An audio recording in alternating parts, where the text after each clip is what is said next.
principal times rate times time equals interest. Okay. How does all that work? Well, I'm going to explain it to you. First of all, what is principal? Now you have to keep in mind something. What I'm going to present here is two different versions of this. The first version is real life version, and the second version is what the banks do. The banks are a little different than real life. And I'll explain that in just a minute. Principal. You have $1,000. You actually take it to the bank. You say, here is $1,000. I'm going to entrust it to you for X amount of time. Okay. Rate. The bank says, all right, we're going to pay you a certain amount of money because you allowed us to keep your money in this bank. Not all banks do this. And you have to really watch which ones do and which ones don't. And if you're in a bank that doesn't pay you any money for keeping your money, you might want to find yourself another bank. Because that's ridiculous. Some of those banks are only in the business to try to get as much money out of you as possible through fees. Gotta watch that. Some banks are really nice. Some banks are just downright greedy. We're keeping your money. We're not going to pay you anything for it. And then on top of that, we're going to charge you a whole ton of fees so we keep your money. That sounds stupid. Alright. Time. Time is the period of time you're going to allow this bank to keep your money. You take the principal times the rate times the time, you get the interest. Now let me tell you the difference between real life and the bank. In real life, you have a cell. Let's say a lady gets herself pregnant. She has one cell when she starts out. That cell, the very second she gets pregnant, immediately begins to divide. It becomes two cells. Well, the very second that these two cells become two cells, okay, this one divides into this one, the very second that's over with, this cell will start dividing again, and this cell will also start dividing again.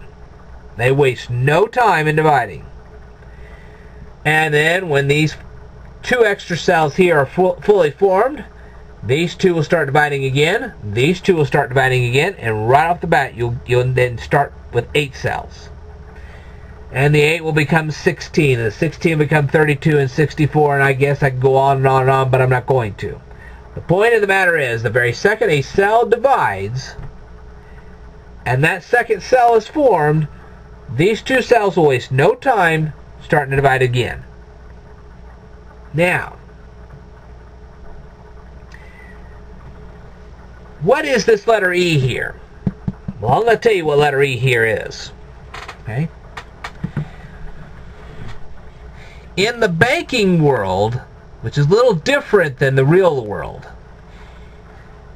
you put that $1,000 in there, say, for 6 months.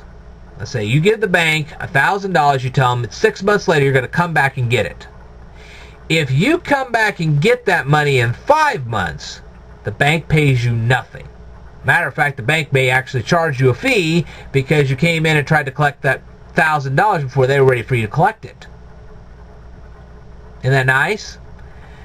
However, if you are successful and you keep that $1,000 in the bank for that full 6 months, all the way to the very last day of that 6th month, then the bank has to pay you. So they say, all right, we're going to pay you an extra $1. Let's just say the bank's really nice. They pay you an extra $1 because they kept your money in the bank for 6 months. So now you don't just have $1,000 in the bank, you have $1,001. So if you decide to keep that $1,001 in the bank, okay, you keep all of it in the bank, you don't take a single dollar out. Now the bank is going to try to pay you interest on the $1,001 instead of on just $1,000. Isn't that nice? So now you're collecting interest on the interest that they just paid to you at the end of that 6 months. Cool, isn't it?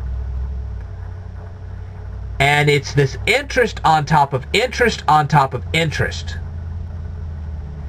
That's what E represents. Okay? The E represents the interest upon interest upon interest. And that's where we get log EX. I covered log in a previous video. The E represents the interest on top of the interest on top of the interest on top of the interest. The interest. Okay? Now, what's the difference between the bank and real life? Well, the first difference is that in real life, as soon as that cell divides, it will start dividing again. Not the way with the bank. The bank will not pay you that dollar until you have reached the end of that 6 months. If you withdraw that $1,000 or any part of it before that 6 months are up, they won't pay you that dollar. Matter of fact, they'll probably charge you fees because you withdrew it.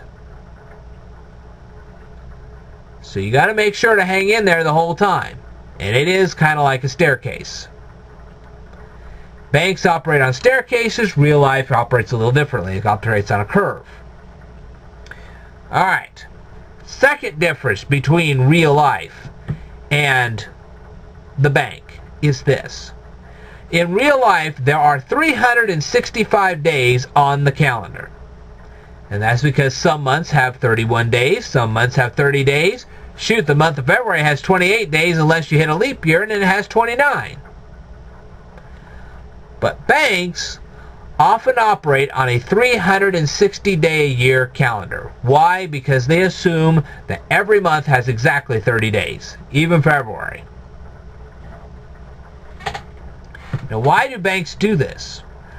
Well, when they're paying interest to you, they go by a 365-day-a-year calendar. But if you have to pay interest to them, they'll do it by a 360-day calendar. Why?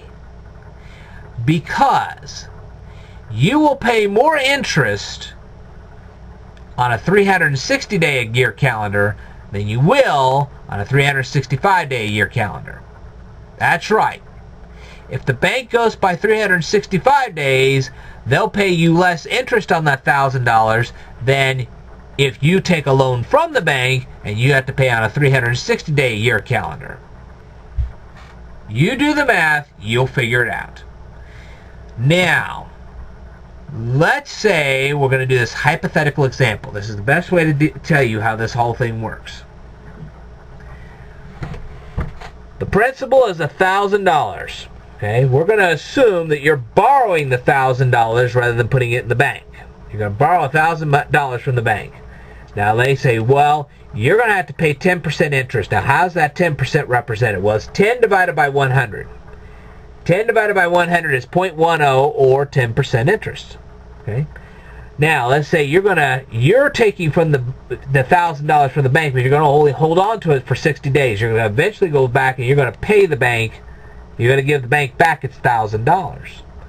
So there's where we get the 60 divided by the 360. Okay? Which is 0.17 in this case. So you take the $1,000, you take it times 0.10, you take it times 0.17, and you're going to pay the bank an additional $17 to borrow $1,000 out of the bank. Boy, that got some nice paychecks. Now, what's the difference between you paying the bank and they paying you? Well, for one thing, like I said, when the bank is paying you, they won't pay you anything unless you keep that money the full 6 months. In other words, you have to endure the whole race.